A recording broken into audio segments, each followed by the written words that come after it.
নমস্কার বন্ধুরা, কুকিং প্যালেটে তোমাদের স্বাগত। আজকে বানাবো ট্যাংরা মাছ আলু দিয়ে বড়ি দিয়ে। তো চলো বন্ধুরা, এখানে আমি ট্যাংরা মাছগুলো নুন হলুদ মাখিয়ে নিয়েছি, এবার ভেজে নিচ্ছি। ট্যাংরা মাছগুলো ভাজা হয়ে গেছে, আমি তুলে নেব।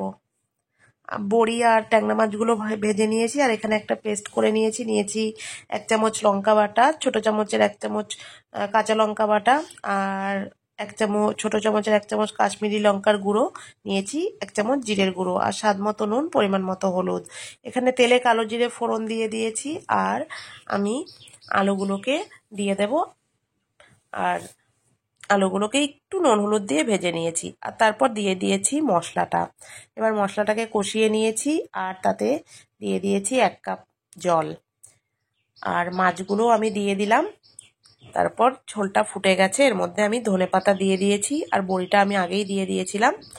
তো বন্ধুরা, রেডি হয়ে গেছে বড়ি আলু দিয়ে ট্যাংরা মাছের রেসিপিটি। তো তোমাদের কেমন লাগলো?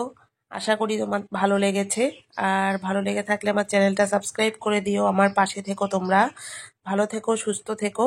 নমস্কার বন্ধুরা।